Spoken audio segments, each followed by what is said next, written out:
al nacimiento de Jesús, cumplieron con las prescripciones legales de su pueblo. Nos disponemos a escuchar este Evangelio poniéndonos de pie y cantando el aleluya.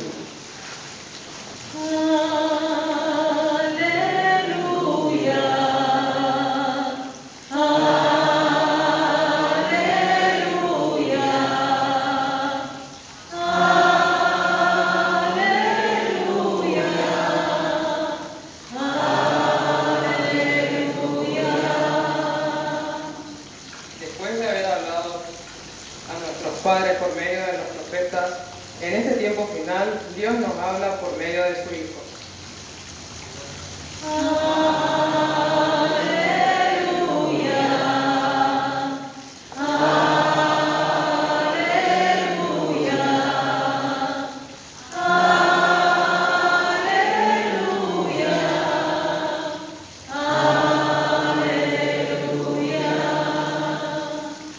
El Señor esté con ustedes.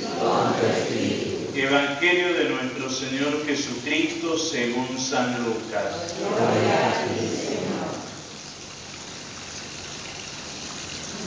Los pastores fueron rápidamente a donde les había dicho el ángel del Señor y encontraron a María, a José y al recién nacido acostado en el pesebre. Al verlo, contaron lo que habían oído decir sobre este niño y todos los que escuchaban quedaron admirados de lo que decían los pastores. Mientras tanto, María conservaba estas cosas y la meditaba en su corazón. Y los pastores volvieron alabando y glorificando a Dios por todo lo que habían visto y oído, conforme al anuncio que habían recibido. 8 días después llegó el tiempo de circuncidar al niño y se le puso el nombre de Jesús, nombre que le había sido dado por el ángel antes de su concepción. Palabra del Señor. Gloria a ti, Señor Jesús.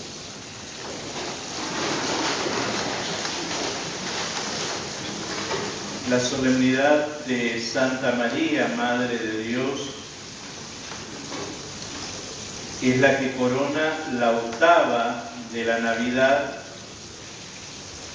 y el texto que terminamos de escuchar nos presenta, si bien hay que leerlo completo del capítulo 2 del 1 al 40, la liturgia hoy nos pone solamente los versículos del 16 al 21. Si uno lee el capítulo 2 del 1 al 40, se va a encontrar de que María está en el pesebre, es decir, en el establo, y el niño está envuelto en pañal y acostado sobre una cuna de paja. Luego viene el anuncio que hacen los ángeles a los pastores que van y adoran al niño y encuentran todo como lo habían anunciado, y por último vuelven a sus tareas cotidianas.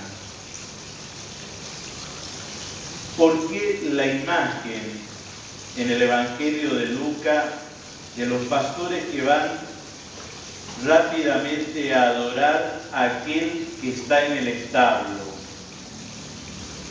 ¿Y por qué a Lucas le interesa el tema del establo?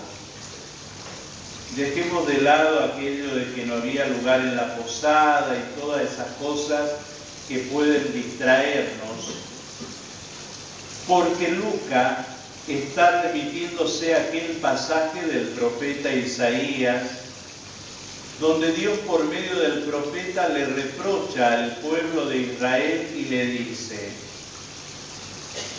el buey y el asno reconocen quién es su Señor y ante Él se rinden. haciendo referencia que tanto el buey, es decir, que en la figura y en la tradición representa al pueblo pagano y el buey al pueblo judío, los animales sí saben quién es Dios. Pero Israel, que es el Hijo de Dios, a quien muchas veces Dios le dijo, tú eres para mí un hijo y yo para ti seré un padre, y soy un padre para ti. Y mucho más aún cuando en los pasajes del profeta Osea le dice, he reclinado mi mejilla ante tu rostro y me he agachado para enseñarte a caminar y te he alzado y te he envuelto con lazos de amor. Mejor expresión de la paternidad de Dios hacia Israel la encontramos en ese texto. Israel, el hijo siempre rebelde, que también nos representa a nosotros, que sabemos dónde tenemos que adorar a nuestro Dios y rendir el culto verdadero. Muchas veces son otros los que reconocen y lo adoran y nosotros lo dejamos de lado. Por eso, la escena del establo, y ya no aparece el buey ni el burro, y podía haber camello y cualquier otra cosa. Lo que interesa es por qué ahora los pastores dejan el rebaño y van corriendo a adorar al niño. Porque Lucas está diciendo, el pueblo ha comenzado a descubrir dónde está su Dios y ha comenzado a alabar y a glorificarlo. Pero fíjense quiénes son los que glorifican y alaban al Dios hecho hombre. Aquellos justamente que tenían un trabajo precario, los pastores, aquellos que no tenían un trabajo cualificado y calificado, sino aquellos que incluso apenas tenían para sobrevivir. Son los que corren deprisa, los que adoran al Dios de la vida, son los que cuentan y alaban a Dios. ¿Quiénes quedan asombrados por lo que escuchan? Los que estaban allí. Pero ese asombro no hay que confundirlo con la actitud de fe, porque uno puede asombrarse y quedarse admirado de lo que escucha o lo que dice o lo que contempla, pero el asombro simplemente no es un acto de fe, queda simplemente en asombro. Por eso también nosotros a veces ante el misterio nos asombramos, pero el misterio no termina de transformar nuestra vida porque falta hacer el otro paso, salir del mero asombro y hacer el acto de fe. La que verdaderamente sí se presenta como la persona adulta en la fe es María. Y ni siquiera de José se dice algo. María guardaba en su corazón y meditaba todas estas cosas. Es decir, cada acontecimiento María lo vivía de un modo sagrado, lo vivía desde la fe, porque así tenía que ir viviendo el misterio que iba creciendo. Y muchas veces María tampoco va a comprender las palabras y las acciones de Jesús. Recordemos aquella cuando ella va con su pariente, porque algunos chismosos van y le dicen, parece que está alocado tu hijo. Entonces va y quiere ver qué es lo que pasa. Y de lo que estaban reunidos le dicen, tu madre y tus hermanos están ahí afuera, quieren verte. La respuesta de Jesús va a ser, mis hermanos, mi hermana, mi madre, son los que hacen la voluntad del Padre que está en los cielos. María tuvo que volver a profundizar y volver a meditar en todo lo que ha contemplado y oído para seguir creciendo en la fe.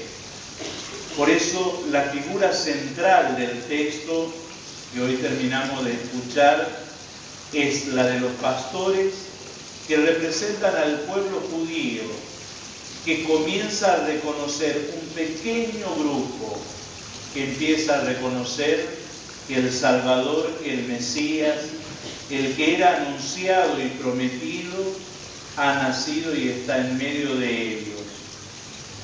Y María es la mujer adulta en la fe, que no solamente aparece aquí en el inicio del misterio, sino que será la mujer adulta en la fe que acompañará a la Iglesia también naciente, intercediendo con su plegaria para que el Espíritu Santo descienda sobre aquellos que el Señor lo ha elegido como apóstoles. Y así anunciaran el Evangelio a todo el pueblo. Aparece un dato también importante, dice, le colocaron el nombre Jesús. Ese nombre significa Salvador. Es el título que en ese tiempo tenía el emperador romano. César Augusto era adorado y considerado en vida como el Salvador, aquel que salvó al imperio y del cual el imperio gozaba de prosperidad económica y de una cierta paz social. Pero este Salvador no nace justamente en el esplendor de un palacio, ni tampoco en una gran ciudad, sino en una pequeña aldea, y es adorado no por los grandes de la tierra, por los poderosos, sino por aquellos que son los humildes.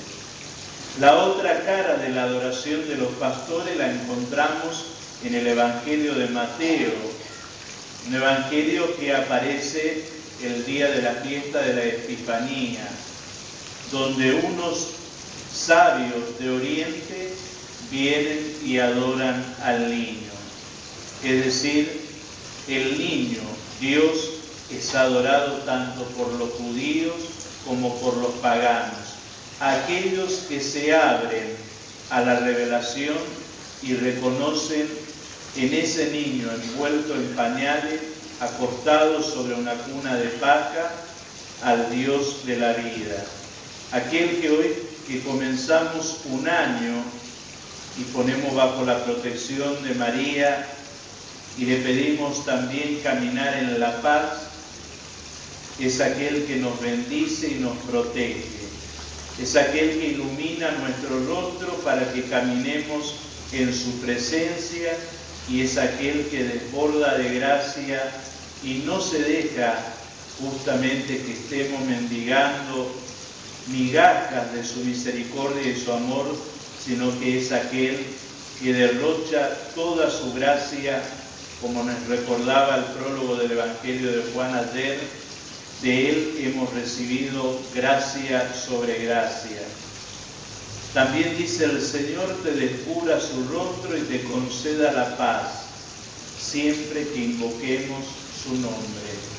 Qué importante consagrar el inicio de un nuevo año, invocar la protección de Dios, que su rostro sea el que brille ante nuestros pasos y su paz sea aquella que el mismo Jesús en el Evangelio de Juan promete y dice: yo doy mi paz no como la da el mundo, sino aquella que el Padre me envía a comunicarle.